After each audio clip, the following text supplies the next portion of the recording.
सर्वमङ्गलमाङ्गल्ये शिवे सर्वार्थसाधिके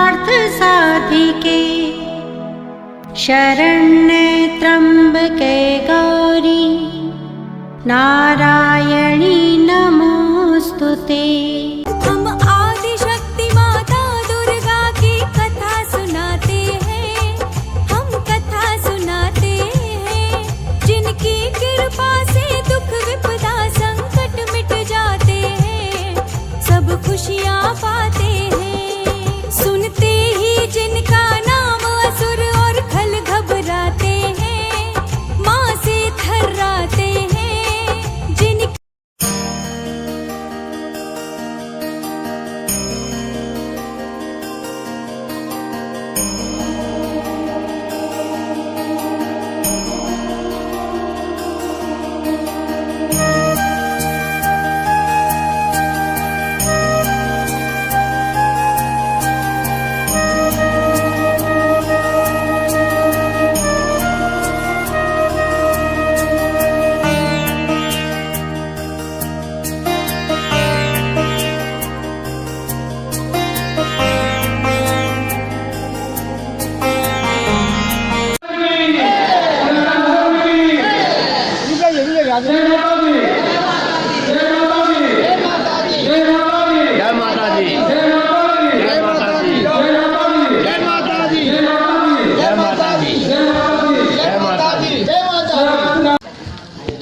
सच्चे दरबार की वैष्णो माता की सारे बोलो, बहना बोलो, भैया बोलो, तुम भी बोलो, हम भी बोले, आवाज ना आई, मैंने सुनिया, जोर से बोलो, बोले वृंदावन बिहारी लाल की, बोलो गुरुदेव भगवान की, बोले माँ वैष्णो देवी। जगद्धिताय कृष्णाय गोविंदाय नमो नमः। ओम ब्रह्मन् ब्रह्मणो ब्रह्मवर्चसि जायतां राष्ट्रे राजन्यः सूरैक्यतां निकामे निकामे नः पर्जन्यो बर्हिषतु फलवत्यो न ओ। अब वरण संकल्प कर लीजिए। पावन पुराण की आरती, जग पावन पुराण की आरती, अशांति भ्रांति भय भंजनी, पाप ताप माया मद गंजनी, शुचि सेवक मन मानव रंजनी, लीला रस मधुमय निदान। माता दी, सारे बोले जय माता दी। आदिशक्ति जगदम्बा कीजिए। बहुत ही भाग्यशाली होते हैं वो जिन्हें ब्रह्मांड की शक्ति की कथा करने का सौभाग्य प्राप्त होता है। श्रीमद् देवी भागवत महापुराण की कथा मुखबिंदु से व्याख्यान करने का सौभाग्य प्राप्त होता है। जिनकी कथा होने जा रही है वो ब्रह्मलोक की शक्ति की गाथा है, जिसे कथा के रूप में सुनने को मिल रहा है हम सबों को। इनकी कथा करने का सौभाग्य ब्रह्मलोक की शक्ति के अंश को ही होती है। इसलिए सत्याजी महाराज को कोटि कोटि नमन करता हूँ, नमन करता हूँ, नमन करता हूँ। माँ आदिशक्ति की कथा कराना आसान कार्य नहीं है, क्योंकि माँ बहुत ही परखती हैं, तरासती हैं, खरा होने पर ही मन वाणी में प्रकट होती हैं और स्वर से कथा बाचने का सौभाग्य मिल पाता है। ठीक इसी प्रकार आयोजक पर भी बहुत बड़ी उत्तरदायित्व होता है, क्योंकि ब्रह्म शक्ति की सहायता के बिना यह कार्य संभव है ही नहीं। सारा कार्य माँ आदि शक्ति के योजना बद्ध से ही हो रही है। इसका योजना 3 साल 3 माह पहले 2022 आश्विन नवरात्र में ऐलान किया गया था। इसी स्थान धर्म सभा में वो कथा को आज 2 साल 3 महीने विलम्ब से इस स्थान पे हो रही है, जहां इस कथा का अनाउंस इन्हीं के माध्यम सत्याजी महाराज के माध्यम से कथा हुई थी। नवरात्रा 2022 आश्विन माह। और इस कथा को सुनने वाले भी बहुत बड़े भाग्यशाली होते हैं, जिनका जीवन तर जाता है माँ की कथा सुनने मात्र से। एक भी श्लोक अगर उनके मन मस्तिष्क में अगर पहुँच गई, आंतरिक शक्ति उसे ग्रहण कर लिया, उस मनुष्य प्राणी का माँ हमेशा कल्याण करती है। इसलिए आप सब शांतिपूर्वक धैर्य से और पूरा ध्यान को केंद्रित करते हुए इस कथा और गाथा जो है वो सुने, जिससे आपके अंदर में किसी प्रकार के विकार जगह बना ली हो, और समस्त विकार माँ आदिशक्ति जगदम्बा समाप्त करेंगे। अब माता की कृपा से जो कथा आज आरंभ होगी, और सत्याजी महाराज के मुख्य बिंदु में से ये कथा वाचेंगे, और साथ साथ माँ इनकी वाणी में प्रकट होके आप सबको प्रसन्न करेंगे, चित्त प्रसन्न होगा, आनंद होगा, और आंतरिक शक्ति भी आपके अंदर में खिलेंगे, फूलेंगे, और आगे बढ़ने की क्षमता माँ आदिशक्ति जगदम्बा आप सब वो करेंगे। जय माता। धन्यवाद जितेंद्र जी। देखिए, पूजा की पद्धति अपनी अपनी होती है। मैं अपने तरीके से अपने भगवान को प्रणाम करूंगा, आप अपने तरीके से करो। धर्म में स्वतंत्रता है। हमारे सनातन धर्म की यही तो खासियत है महाराज, कि हम लोगों को स्वतंत्रता दी गई है, हम में कट्टरता नहीं है महाराज। हमारे सोशल मीडिया पर कुछ लोग लिखते हैं हिंदू कट्टरवादी, कट्टरवादी हिंदू। मैं कहता हूं अगर आप कट्टरवादी हैं तो फिर हिंदू है ही नहीं है महाराज। हिंदू कट्टर नहीं होता। हमारा शास्त्र हमें कितना छूट देता है महाराज। पूजा की पद्धति में भी लास्ट में कह देता अगर आपके पास कुछ नहीं है तो एक बेलपत्र लेकर के भगवान के सामने चले जाइए। तो जो शास्त्र को हम लोग फॉलो करते हैं वो हमें बहुत स्वतंत्रता देता है महाराज। अब उस पर हम, चूंकि 9 दिन कथा है, आगे आएंगे हम, चूंकि कथा को आज प्रारंभ करना है, और आज चूंकि कलश यात्रा थी, शोभा यात्रा थी, उसमें काफी समय लग गया। हम किसको किसको करना है पहले ये समझ लीजिए। सबसे पहले प्रणाम आप अपने इष्ट की करेंगे, ठीक है। अब आपको जरा मैं समझा दूं, इष्ट में और कुल देवी कुल देवता में अंतर होता है। इष्ट आप चुनते हैं, और कुल देवी या कुल देवता आपके पूर्वज चुन चुके हैं। आपको दोनों ही लेके चलना पड़ेगा। एक तो जो आपको दिल करता है महाराज, वही आपका इष्ट हो जाता है। भैया थोड़ा इको और डाउन करिए, इको डाउन करिए, गूंज रही है आवाज। जरा हाल है ना, इसलिए भी गूंज रही है, मैं समझ रहा हूं। तो इष्ट आप चुनते हैं, लेकिन हमको एक बड़ा ताजुब हो रहा है आजकल। देखा देखी हम लोग भगवान रोज ऐसे बदल रहे हैं जैसे कपड़े बदले जाते हैं। चला है भागवत, मैं सबका सम्मान करता हूं महाराज, लेकिन भागवत जरूर हर पुराण सुनिए महाराज, सभी बहुत आदरणीय है मेरे लिए। लेकिन आपका इष्ट जो है वो कौन है पहले इसको पहचानिए। बचपन में सबसे पहली बार किस देवी या किस देवता के प्रति आपके मन में श्रद्धा जगी? आपके मन में, किसी की प्रेरणा से नहीं, किसी की देखा देखी नहीं, आपको लगा ये मेरा अपना है। ऐसे तो हमारे हिंदू सनातन धर्म में 33 कोटि देवता बताए गए हैं महाराज, 33 कोटि। अब समस्या क्या है कि इसको व्याख्या करने वाले लोगों ने कह दिया 33 कोटि माने करोड़, लेकिन हकीकत में करोड़ है ही नहीं महाराज। कोटि संस्कृत का एक शब्द है। कोटि का मतलब होता है श्रेष्ठ, यानी 33 करोड़ देवी देवता नहीं है हिंदू धर्म में महाराज। हम लोग यही सब कहते हैं, विदेशी हम लोगों का मजाक उड़ाते हैं कि ये लोग दिन भर पूजे करते रह जाएंगे, 33 करोड़ देवी देवता रखे हैं ये लोग। हकीकत में 33 कोटि नहीं है, 33 सर्वश्रेष्ठ देवता। सर्वश्रेष्ठ, कोटि संस्कृत शब्द है और इसका हिंदी रूपांतरण ये है कि सर्वश्रेष्ठ। और उसमें भी 5 देव हमारे वेद कहते हैं, ये उनमें भी सर्वोपरि है। 5 देव, पंचदेव हमारे आचार्यों से पूछेंगे तो आपको बताएंगे इसके बारे में। तो इष्ट कौन है महाराज? ये नहीं कि शर्मा जी भागवत कराए तो हमें भी भागवत कराना है, ना ना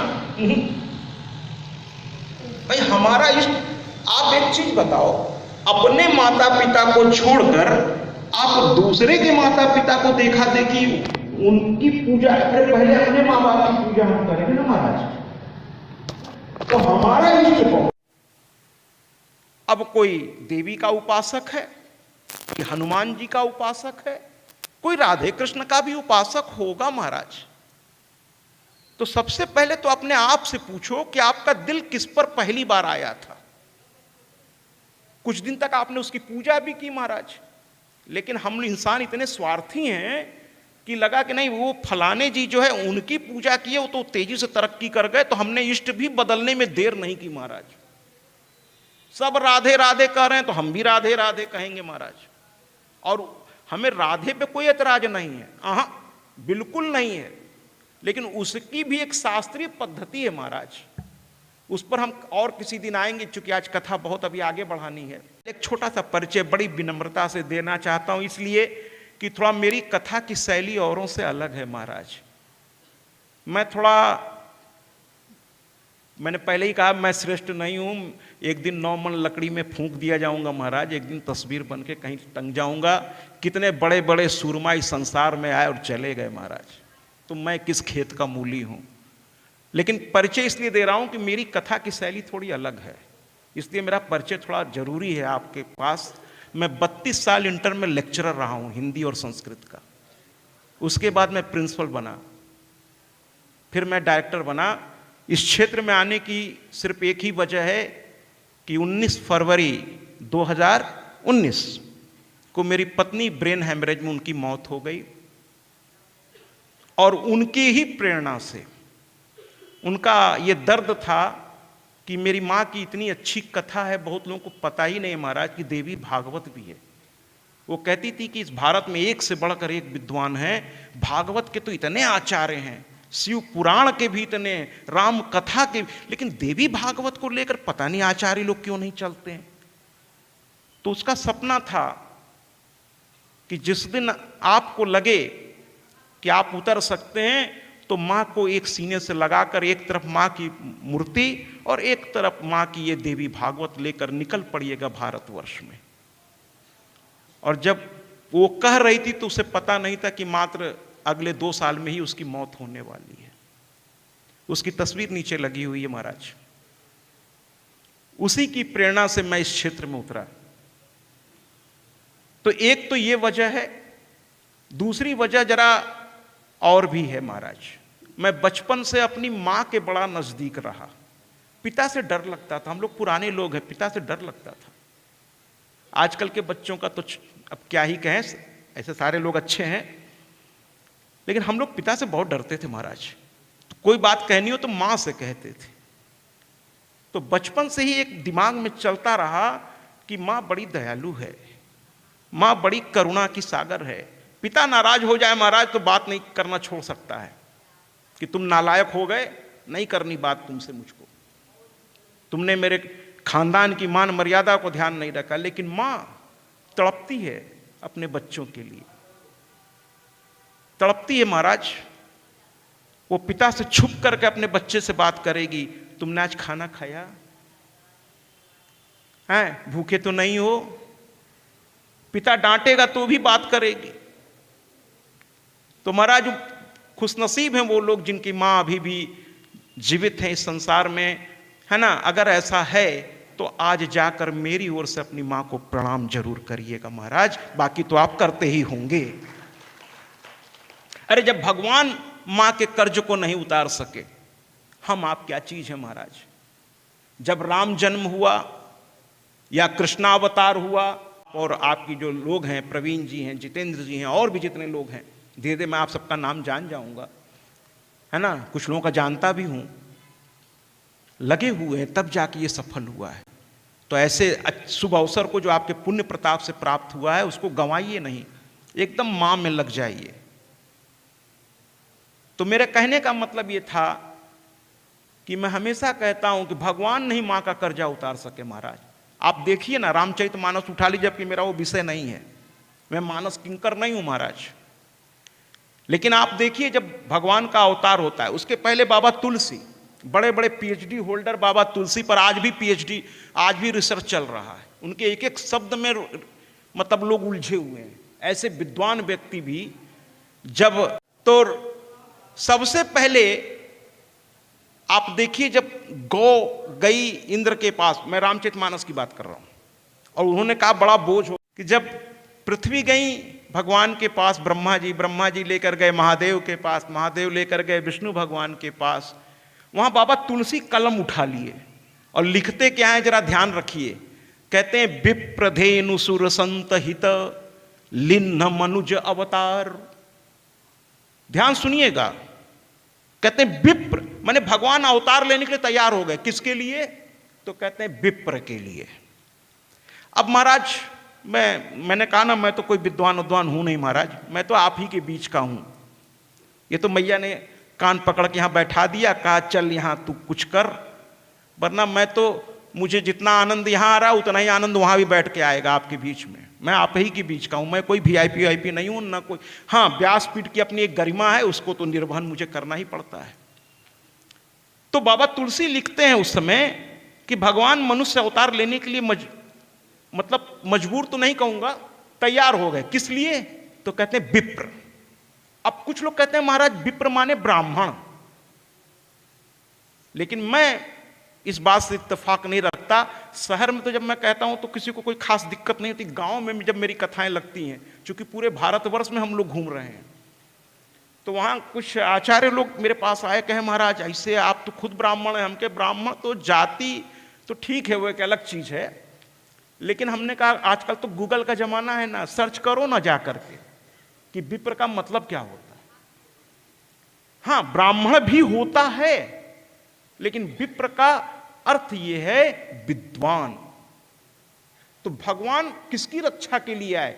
जो शास्त्रों को जानता है, जो मर्यादित जीवन जीता है, जो सपने में भी कभी किसी का बुरा नहीं चाहता, उसके लिए भगवान ने मनुष्य अवतार लेना स्वीकार किया कि उसको कष्ट न हो। विप्र, धेनु माने गाय, सुर माने देव, संत माने संत। बाबा तुलसी ने स्पष्ट कर दिया कि मनुष्य अवतार इसी 4 चीजों के लिए हुआ। लेकिन जब भगवान वास्तव में अवतरित हो गए तो सबसे पहले उन्होंने दर्शन किसको दिया?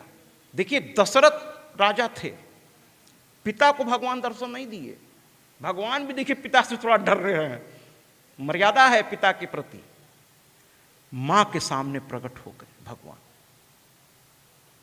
और वहां बाबा तुलसी का कलम उठा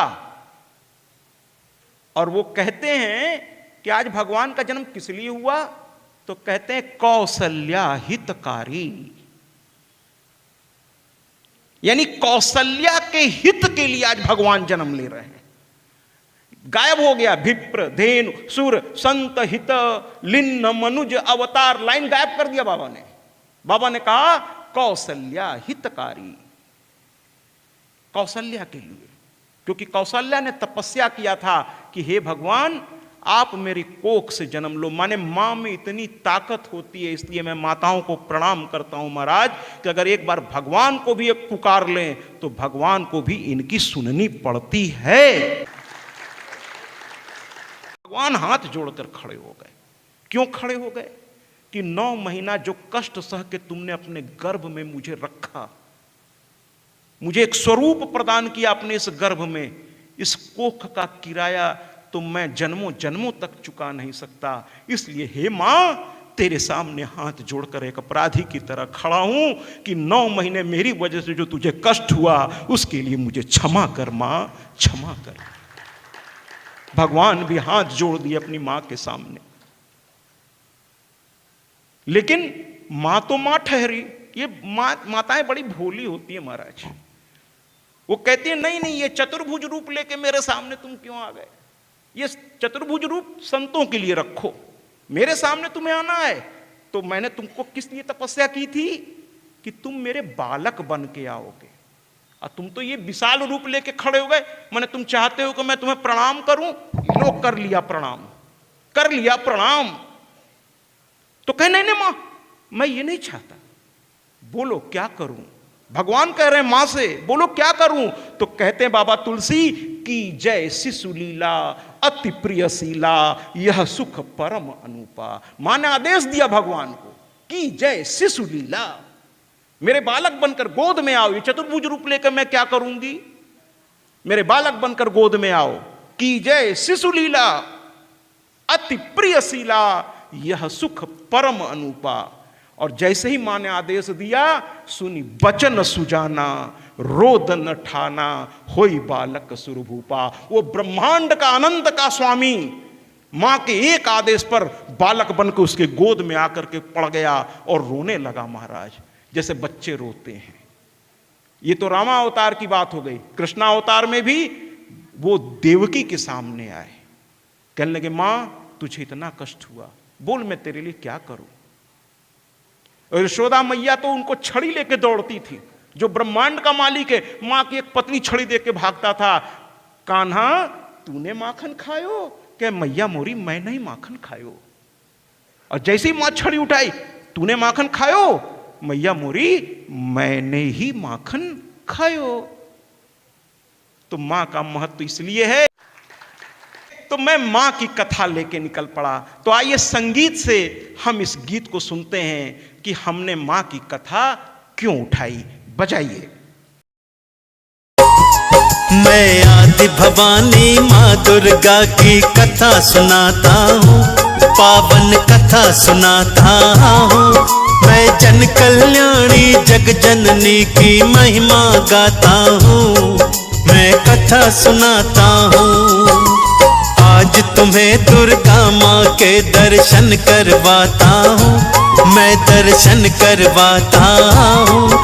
मैं जन कल्याणी जग जननी की महिमा गाता हूँ, मैं कथा सुनाता हूँ। जय सिंहवाहिनी माँ, जय मोक्षदायिनी माँ, जय मोक्षदायिनी माँ, जय कष्टहारिणी माँ।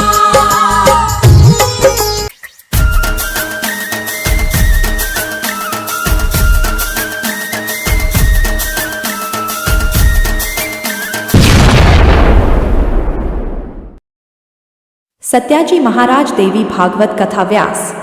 सत्याजी महाराज से समस्त सोशल मीडिया प्लेटफॉर्म पर जुड़े। अब गूगल पर भी उपलब्ध सत्याजी महाराज।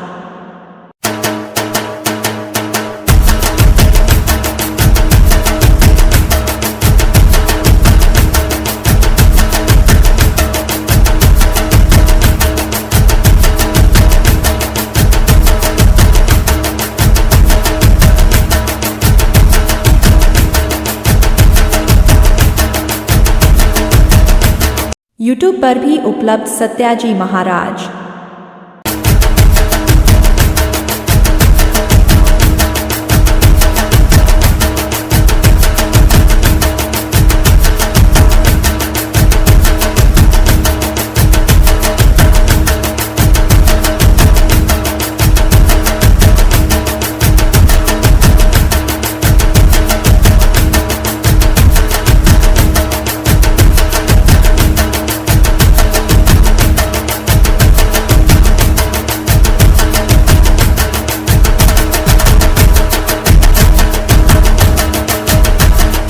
इंस्टाग्राम पर भी उपलब्ध सत्याजी महाराज।